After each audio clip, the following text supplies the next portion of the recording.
Good evening, everybody. Hey, we're going to be talking about where do you make the line? When do you make a decision that you're going to, you got to have there's a certain time in your life when you have to make a decision. You're either going to stand for the gospel or you're going to keep moving that line farther and farther into the world. And the problem with a lot of folks, and I'm being honest, we're afraid to make godly decisions. We're afraid to live our life out godly, raise our children godly, live our lives every day. And many of us only do it just one day out of 7. Sunday we go to church and we amen, we praise the Lord, we hold our hands up. But then when Monday come around, we're back to our old ways. We're trying to blend in with the world.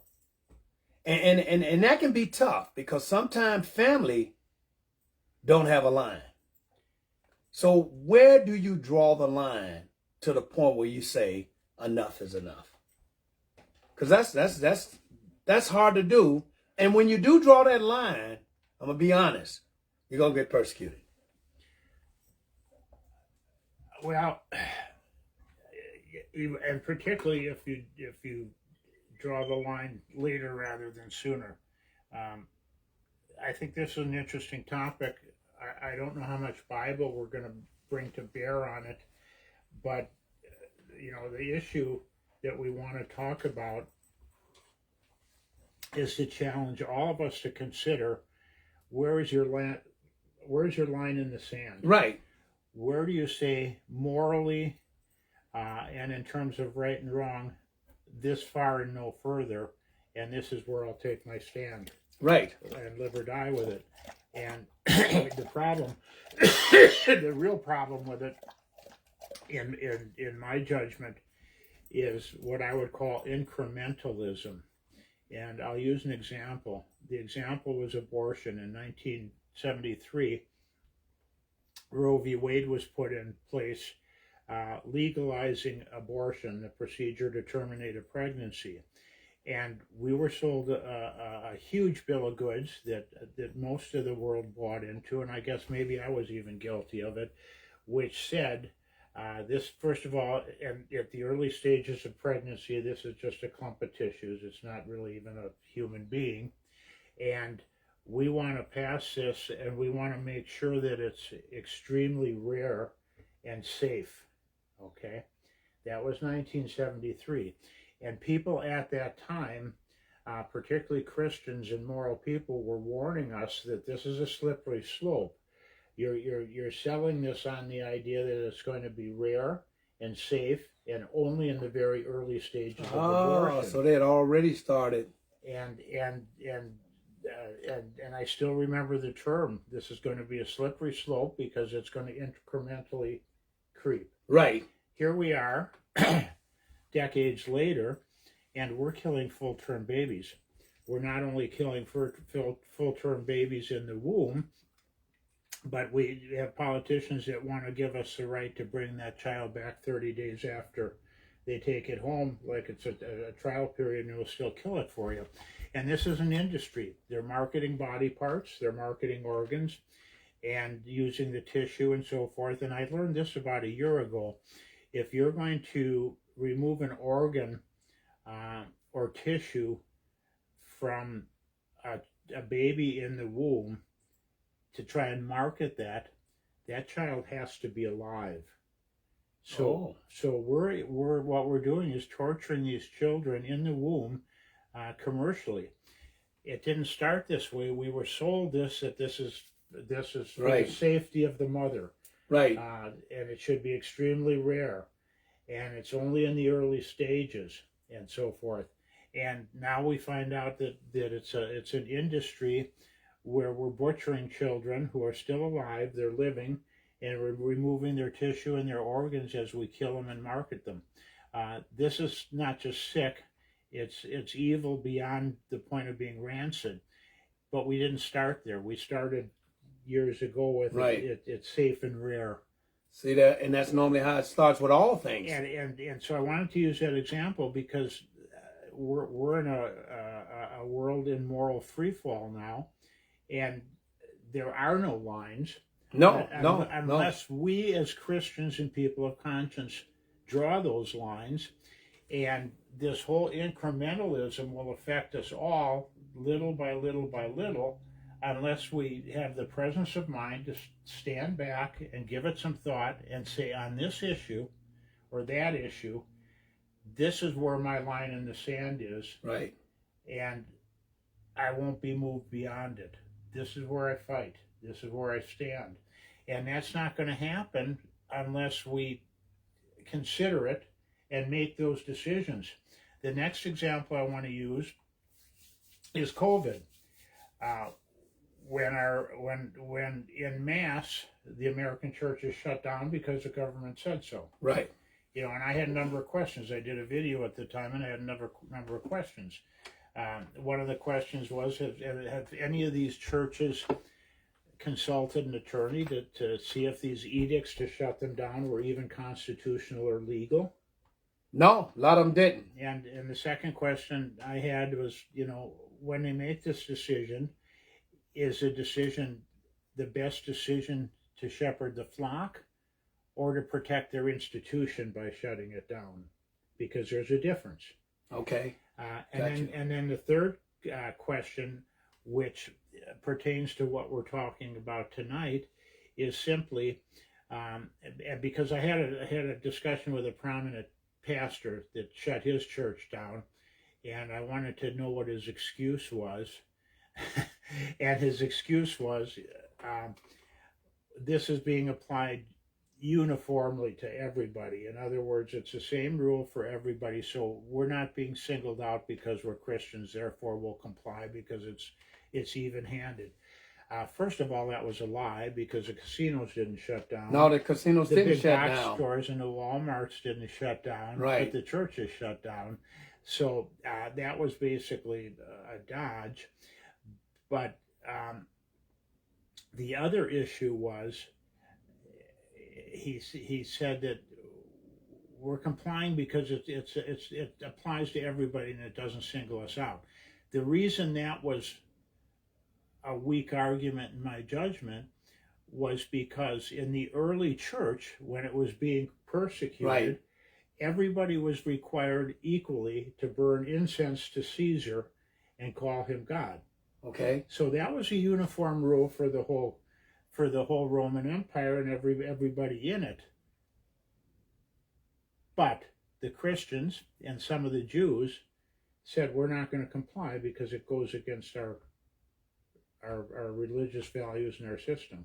And so the Jews went to their deaths, and some of the Christians were martyred. In other words, they didn't buy the argument that because it applies to everybody, we'll right. do it. Right. They made a moral decision. Right. And said, we're not going to make an exception on this. We don't care if it applies to everybody. We're not going to honor any God other than our God. Then Meshach and they did the same thing, right? In what? The three Hebrews who were thrown into the fire. Same thing. Yeah, and the whole point I'm trying to make here is we can always find an excuse and a rationalization, right, for complying, for going along to get along. And when these things come at us in little bits and pieces, it encroaches on our values little by little by little. Where we start here, and 10 years down the road, we're way over here, and we can't figure out how we got here, and why our civilization is falling apart. It's falling apart because we do not draw moral lines and stand on them.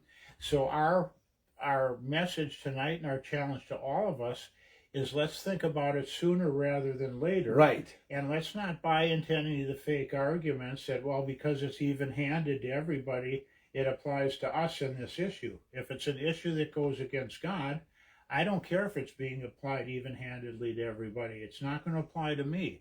I'm not going to worship another God. Mhm. I'm not going to support abortion. Right. And the things that go against godly principles and values, I'm going to take a stand against. But if we don't give forethought to this, Right.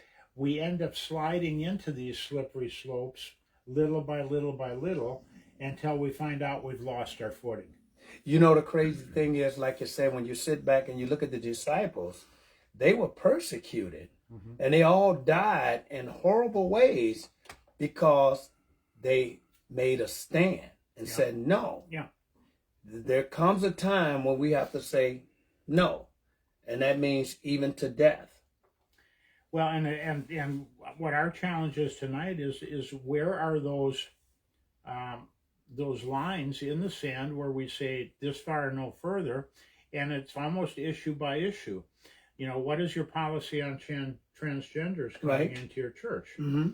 Are you going to pat them on the head and say Jesus loved you? Right. Or are you going to draw a line and say you're not welcome to use the ladies' room Right. if you've still got your genitalia? Right. No, I know I what hate you're to saying. say it, but, right. but cut your Right. nuts off and we'll reconsider this. Right. Right. You know, at some point we have to make these decisions, and we're not making them because nobody's challenging us to make those decisions. And the churches are by and large compliant because they're more interested in protecting their institution than they are in shepherding the flock and drawing clear moral lines. What I see as one of the biggest issues with the Christian church in America across the board right now is we just want to talk about Jesus. Right. But that doesn't mean we talk about moral issues. Right. Because if we talk about moral issues, people are going to get offended and they're not going to want to hear about our version of Jesus. Support that from the Bible.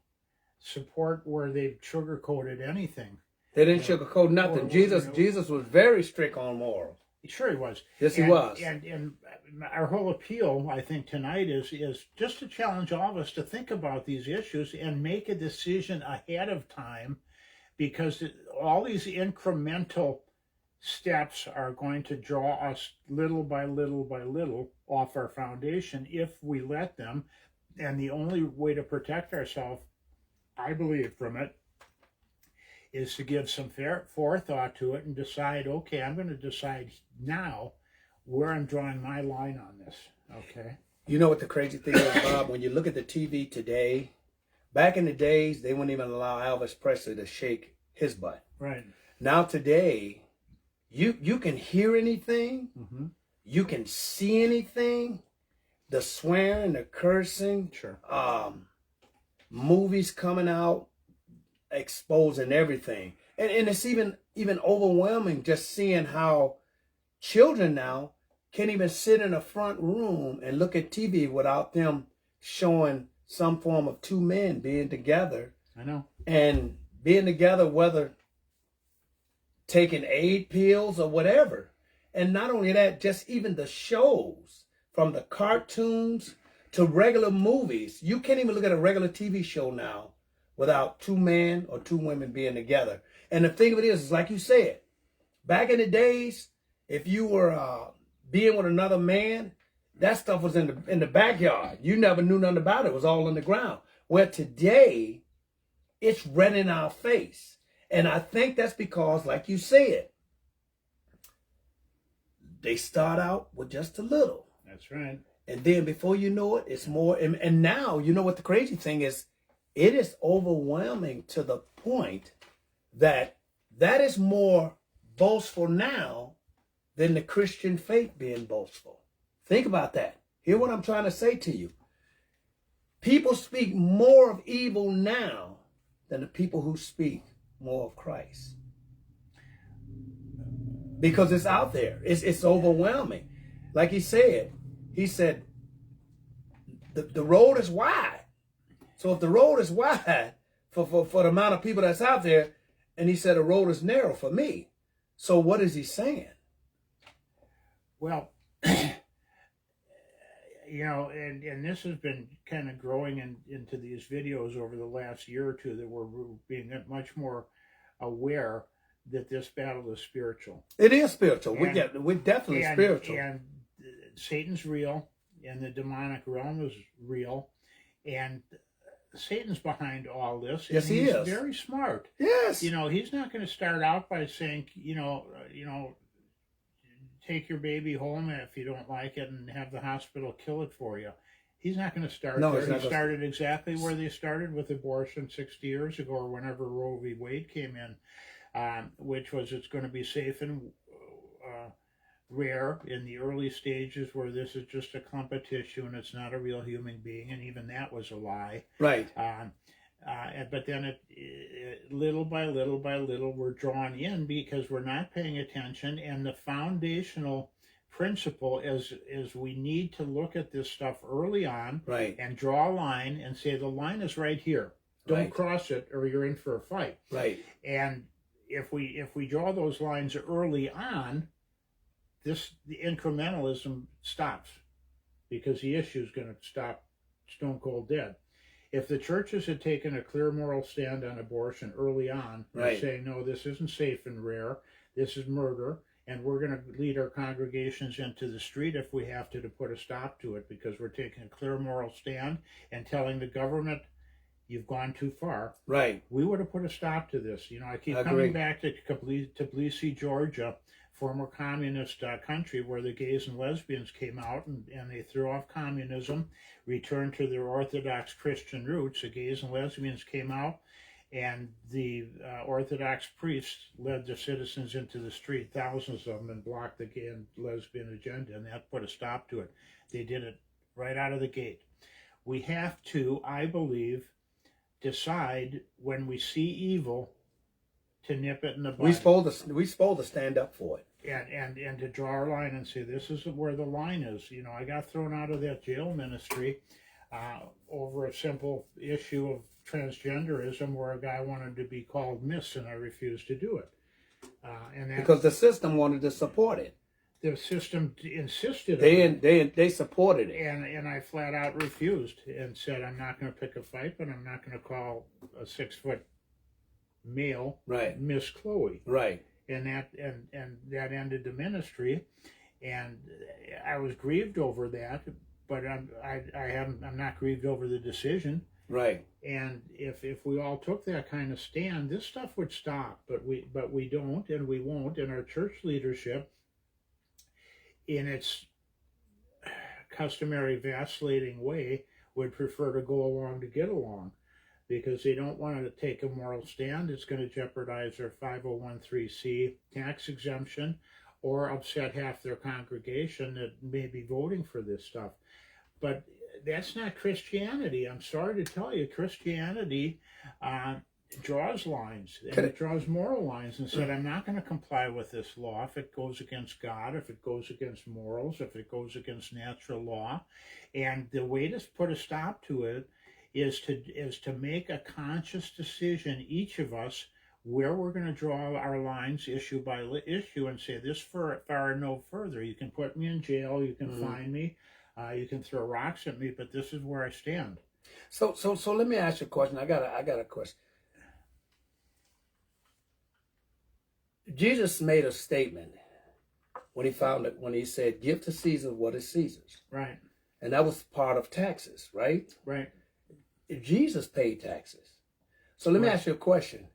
Where along the line that churches felt that they should not pay taxes? Because the bottom line is, if we was paying our taxes, we would have a different mindset, wouldn't you think? But because, like you said, you don't pay taxes and you want that special treatment, so now you go along with the game. You understand what I'm trying to say to you? Now, if you were paying in, then you have a foot to stand on. But a lot of them, because they wasn't paying in, they had you. They don't want to lose that. Now they got you, because they said, hold on 1 minute, buddy. Yeah. You ain't, see that? That's another spiritual battle, and were not aware of it. Well, and the problem is we're not giving any thought to these issues and deciding how we're going to handle them in advance before these incremental approaches come and start little by little leading us down the wrong path. I don't know exactly how that came about with the tax exemption. I suspect it was an understanding of the Constitution that they wanted to keep government out of religious affairs, so they said you don't have the right to tax the church, because you could use that to control religion, and that's not constitutional. I suspect that was the theory behind it, but now they're using it. using it in reverse, saying Right. if you talk politics, we'll take your tax exemption. Yes. The problem is that was not a constitutional law. That was a rule that Lyndon Johnson put in place because the Christians were coming against him in an election, and it's even known as the Johnson Amendment, which says you have a tax exemption. It was never identified as such before. Oh. But they put that in place so that now they can use it to control the churches, and unfortunately the churches comply. If I was a church leader, I would say take your tax exemption and No, I know just what you're saying. do whatever you want with it. If I have to pay taxes, I'll pay taxes. If we have to, I mean, we've got these friends in Africa. They're running churches out of what isn't even a lean-to over there. They could care less. They're not worried about whether they have a big cathedral to protect or keep the lights on. They'd like it, but they're not. Right. It's not stopping them. And I think at the point where the government says, talk about this and don't talk about this, so we'll take your tax exemption, I'll say go ahead and take it, and we'll take you to court and see if it's constitutional or not. But a lot of them don't try that. My whole point on all of this is this stuff is going to creep up and drag us off subtly, little by little, unless we identify these issues up front and decide where we're going to draw our lines and commit to taking a stand on it, and make sure that is clearly understood publicly. Yeah, because like you said, Satan, he creeps in little at a time. I always had that saying, he gives you the chain, he just gives you the link. And he let you create your own chain. And a lot of us have done that from way back. All he did was just give us a link. And that link now has become a full-size chain. Well, and that's exactly what's happening with all of this stuff. I believe we're being enslaved by this stuff, and I think preachers of 100 years ago would be appalled to walk into our churches and see what they've turned into. They're these little milquetoast sermons that make everybody feel good and don't offend anybody, and we don't talk about politics. What was it? I was at a church where they took a shot at Trump, and the pastor stood up before a sermon and said, we know there was an incident, but we don't talk about that here. We just talk about Jesus. So you got people that might want some comfort to think, our politically our civilization is falling apart. Does the church even have a position on that? Right. Well, if they do, they're not going to tell you, because one side or another is going to get offended. It's time to start offending people. And Jesus, offended people to the point where they put him on a cross. John the Baptist offended the king, and he cut his head off. In the book of Daniel in the Old Testament, Daniel, who's one of the few people in the Bible that God didn't have anything bad to say about, he was an aide to the king Nebuchadnezzar after the Jews had been dragged off to Babylon. And the king decided out of his ego that he wanted to build an image of himself and have everybody bow down to worship it. Daniel didn't just ignore that image or that edict. The Bible tells us clearly Daniel, who was a leader of his people, the Jews had their eye on him because he was, highly elevated within the administration of King Nebuchadnezzar, who's a pagan. So Daniel knew he was going to be an example for his people. And he said, the Bible tells us he waited until he knew the edict was signed to bow down and worship Nebuchadnezzar. At that point, he went up to his room, opened his windows towards Jerusalem in plain view of everybody, and prayed to his God. And Nebuchadnezzar dragged him off and threw him in the lion's den, and Daniel shrugged it off. And it turns out God protected him from the lions, but he didn't have to, and there's been a lot of people that haven't been protected and have been martyred. Right. But the point is, Daniel had made a decision in advance of how he was going to handle this and where his line in the sand was. He was not going to be seen worshiping this other god, and he was going to make an example for his people that he was taking a stand against this. That's what I believe we need to do if we're going to save our civilization, and we're not going to do it if we wait until the enemy is already within the gates. That's right. Yes. We need to make those decisions when we see the enemy advances, and none of us are stupid. If we want to pay attention, we can see this stuff coming, because it's been the same pattern in every issue after issue after issue. It starts here and it ends up over here in little increments, and then they get what they want here and they move on to the next issue. It started with abortion, then it was homosexuality, Yeah. now it's transgenderism, Right. and now it's mutilating our children, Right. letting them treat transgenders. It's going to move into sex with children, Right. and then it's going to move Yes. into sex with animals. You're right. You're and right. There's going to be no limits. And at what point are we going to look and see this coming and say, here's where my line is, here's where I stand, here's where I make a public case against this, and here's where I try and generate people to walk with me on it. Because I think their goal is to get it to the point where grown men can be with teenagers and not and have people to accept it, because they're going that way. Yep. Eventually, it's coming to that point. Well, sure it is. You know, because if you go way far back, some of those the evil kings or whoever they were, they did those things. Well, and the Muslims are doing that. They marry 6 and 8 and 9-year-old kids, and they use little boys for their perversions and so forth in some of the Muslim countries. But that's all coming here. The point is, there's no bottom to this. Right. Satan's behind it. He wants to destroy everything that's godly, everything that's moral, everything that's of value, and he's doing a pretty good job of it, because we're not drawing our lines and taking our stand. And we ought to be smart enough now where we can see this coming. It moves from one issue to another, to another, to another, and it's not going to stop until we put a stop to it. And you know what the crazy thing is? Just like the news, they have you focusing on this while they're doing this. Huh? Listen to what I'm saying to you. They have you focus on this while behind the scene they're doing this. Now, everybody knows that Epstein's file.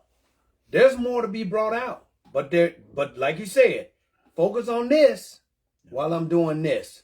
That's always been the game. Let you see what they want you to see, but behind the scene, there's other things going on.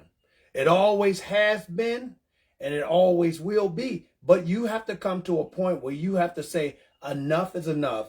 I'm going to make a stand. And it has to be a moral stand. We all know a moral stand. You know a lie is a lie. You know a truth is a truth. Now, when you start to make a lie become truth, then the morals are gone. And that's what is happening now today. It's becoming the lawlessness. That's what is happening in this world. And unless we as Christians start to stand up and be bold, man, things are going to get worse. And you know what? For those who are weak walking in the faith, I have to feel sorry for you. Because if your foundation is not built solid on the rock of Jesus Christ, you may fall by the wayside. Something may happen to you. Because, like I said, if you don't start preparing yourself for what is ahead, you're not going to be ready. And that's why if you're not aware of what's going on, they got so much going on. See, everything that's happening is to get you to the point where you can't focus on this. Listen to what I'm saying. How many of us out there really open up our Bible and read it? How many of us know the Bible? How many of us take time out in prayer? How many of us pray? How many of us are thankful over the food that sits on our table? I've been out with many people. You can bring food from out of the restaurant and set it right down in front of them. People just go to eating. You don't even give thanks and praise for that. And the thing of it is you wonder why you may be getting sick. Things happening to you. Why you ain't healthy. Why you ain't this. Maybe because you're not focusing in on a lot of things that's happening. People with their phones. I'm serious. Man, Satan gave us all the right tools. All the right tools to keep us busy while he's doing something else behind the scene. And that's why we're in the position that we're in now, is because many of us have been silent. We saw it coming, but we didn't say nothing. Well, the problem is, too, is as soon as you make the first compromise, you've already lost. Yes. And I agree. then it's just a matter of letting it play out. And the further along it goes down that slippery slope, the harder it is to stop sin and stop these things. So the time to, I believe, to recognize evil is when it first rears its head, draw a line and say, no, I won't comply with this, period, end of story. Put me in jail, fine me, do what you want. And by the way, I'm not good at turning the other cheek. Mm. You know what the crazy thing is, Bob? You know, when Jesus was on that cross, he said something out there to the audience that was sitting out there. He said, forgive them for they do not know what they're doing. So who's doing the doing? Like you said, spiritual battle. It is a strong spiritual battle that can come over this world. And I tell you, you can recognize it and you can see it. And you can see it because it's in your face. Everything is in your face. You know what I mean? It's right there in your face. Well, you know, let's go back to abortion. You know, it's safe, legal, and early on in the pregnancy where it's just a clump of cells. So we didn't stop it there, where it should have been stopped. And now here we are 60 years later, we're killing full-term babies, pulling them out feet first, leaving the head inside the womb so it meets the legal definition for not being born, and then puncturing its skull and killing it. Explain to me how that is moral and how we got from there to here. Right. We should have stopped it back there. Back there. Because we know enough now, anybody with a brain can see where these things are heading. When it starts here, we know it's going to continue to progress until somebody puts a stop to it. Nobody's putting a stop to it now. And you know what the crazy thing is? The more we kill, the worse it gets. Yeah. God, you know, God's going to pour out his wrath even more. The more you let innocent die, the more death is going to happen. And we're seeing that now. For instance, the young man that took out 8 people. 7 of them was his own kids. I'm sure you heard about that. Yeah. You know? And many of us, we sit back and we say, who would do that? Well, who would vote for somebody to be killing babies in the womb? Let me say that to you again. I need you to hear this, because I hear you all sitting back and you make a big deal out of the young man that killed 8 people. 7 of them was his own kids. But you go and you vote for a president or whoever to say, kill as many babies as you want in the womb. It's okay. We're all right with that. No, don't worry about it. Oh, matter of fact, if you take them home and you don't want them, bring them back. We'll kill them then. Think about that. What is worse? Compare what he did compared to what you allow. You ever thought about it that way? Imagine what you allow. Every time you go and you put the certain person inside of that house, how many do we lose? Because you went and made a decision to support it. Think about that one. There should be more guilt on your hands than the hands of the gentleman that took his 7 kids. Because I'm going to tell you something. Those 7 kids, heaven bound, baby. They're in heaven. They're in heaven. There's no ifs, ands, buts about it. Young, they're in heaven. Now, he's got to face his consequences for whatever he done. But what about you all that get to that rightful age and you're constantly voting every year for some person to be in the house that tells you, I'm going to pass laws so you can kill as many babies as you want. Keep killing them. Keep killing them. You vote for that every time. Every 4 years, you keep voting for that. Your hands should be just as dirty as the man who took his 7 kids. Did you hear what I'm saying? God's going to judge you for that. You will be judged. You will be judged for saying it's okay to mutilate kids. It's okay for men to be with men, women to be with women. It's okay to kill these babies in the womb. you will be judged because you're part of it. You're part of it. You make it capable for them to do what they do because you vote for it. Think about that one. And you will stand alone, all by yourself, in front of our Lord and Savior, Jesus Christ. And whatever punishment that he has prepared for you ain't even close to what this world gonna do. See, Satan already knows where he going. He knows it. That's why he got to get as many as you all as he possibly can. And a lot of you all are already on board. You're already with that, with his agenda, because he has an agenda. And his agenda is, let's make men with men so we don't have kids. Women with women so we don't have kids. Let's take the father out. Let's get the alignment out. The alignment. The father's supposed to be over the mother. Let's have 2 women so there's no father. Let's have 2 men so there's no child.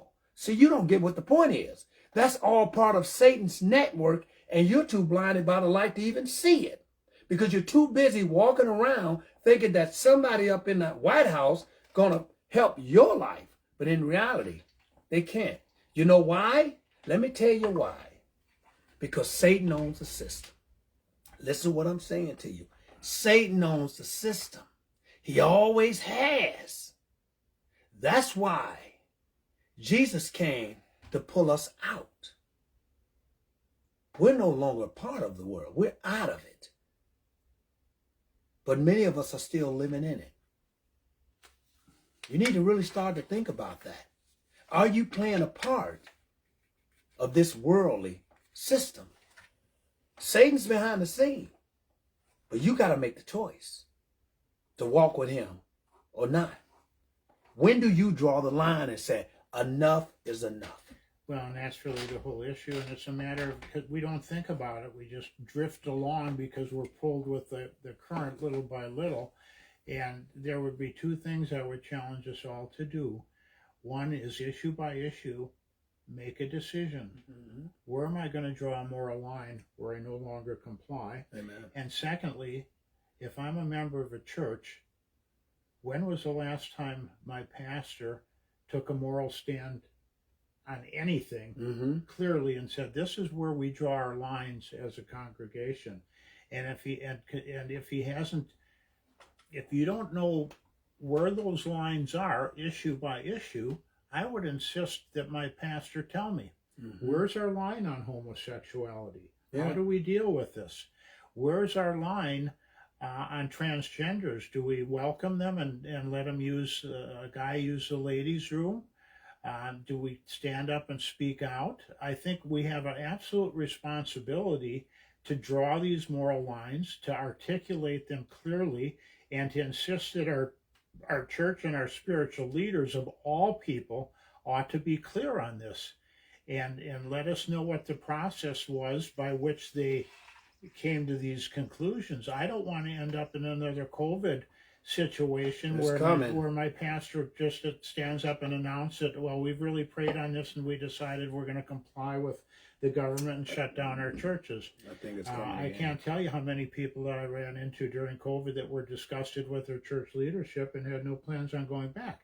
You know, we have a responsibility, if we're Christians or even people of conscience, to take a moral stand on things, and it's not going to happen by accident unless we make a conscious decision to say, this is right, this is wrong, this is where the line is, and this is where I'm willing to stand. Right.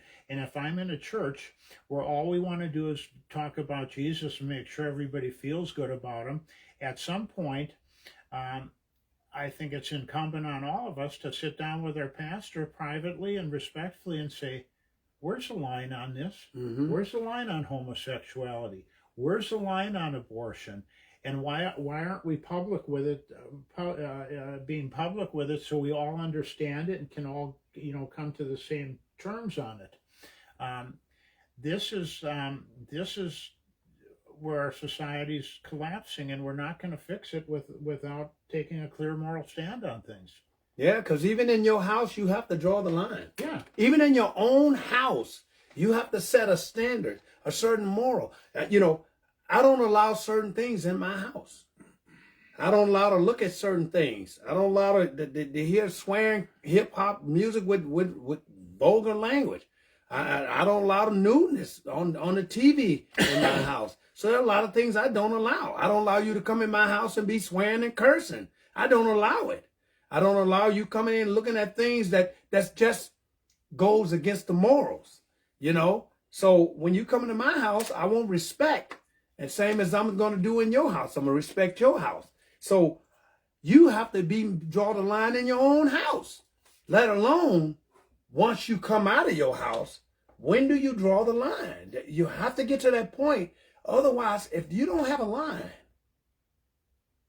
how far would you go? Even a baby, you have to give a baby a line. You even give dogs lines. You even say, hey, I don't want you going outside the yard, so you put up a gate. And if you don't want to put up a gate, what do? You put up one of them shock things that shocks him, that lets him know this is your line because of safety-wise. If you go any farther than that, you may go out in the street and get killed. When do you draw the line? That is the question you need to ask yourself. And if you have no line, then I don't know. I still remember sitting back in a jail ministry to juveniles when we were in there with Youth for Christ, and we had a discussion on rules, and I asked the class, I said, you know, a lot of us don't like to follow rules, and a lot of these kids were in jail because they were rebellious and so forth. Right. I said, why are rules important? And there was a very smart girl there who was probably smarter than I was because she, you know, had some discussions and she was part of it. But anyway, I asked this question about why rules are important, and she said they establish boundaries to keep us safe. Right. And that was a profound statement coming out of probably a 13-year-old who understood it. So here's my question. Do we have a right to establish boundaries within our house? Do we have a right to establish boundaries within our church? Right. And then, if we have a right, do we not have an obligation to establish those boundaries to keep our people safe? And if you have a church leadership or a household leadership which won't establish and articulate clearly what those boundaries are, just how safe are the people? Yeah. How safe are the people sitting in our churches right now, sitting there with a false sense of security, feeling real good about Jesus, but they have no idea where the lines are drawn morally because their leadership isn't going to draw those lines, despite the fact that those lines are there to keep them safe. Yeah, that's true. Yeah, I agree 100%. Well, I sure hope that this message today really opened up, pierced the hearts of those that are on the other side. The question you got to ask yourself is, when do you draw your line? Because like I said, there's other folks that they ain't going to draw no line. They're going to just be out there. But I have to come to the point that I have to draw a line and say there's a certain level that I won't go. That's too far for me. I'm not going that far. And you have to make that decision as well, because that's where the safety lies. Safety lies in having a boundary. And God gives me a boundary. He lets me know how far I should go and not any farther than that. But once I go past that, then I'm worldly. I'm into the world. I can't accept everything. I have to stand on this truth. This truth tells me what is right and what is wrong. Anything I need is read in this Holy Bible right here. It's going to teach me. And I can't live for the world because the world has no boundaries. It's do whatever you want. Make yourself happy. Be who you want to be with. Love whoever you want to love. It's out there. And so many of us are getting caught up in it and afraid to make boundaries. You have to make boundaries in your house, just as well as in the church, just as well with anyone. If you don't have those boundaries, then Satan's going to have his way with you, because he knows that you don't have a boundary, that you're out there with a free fall. I hope that this message pierced the hearts of a lot of you all out there. Until next time, God bless you in Jesus Christ's name. And like I said, we don't come on here to point fingers. We don't come in here to belittle you. We come on here to share the gospel. But we always let you know, and remember this is a spiritual battle. And it's getting worse and worse and worse. It's getting darker and darker. And if we don't stand up, pretty soon, a lot of us are going to be left. You're going to be left here, and you're going to deal with the consequences. And it ain't going to be good. God bless you all until next time.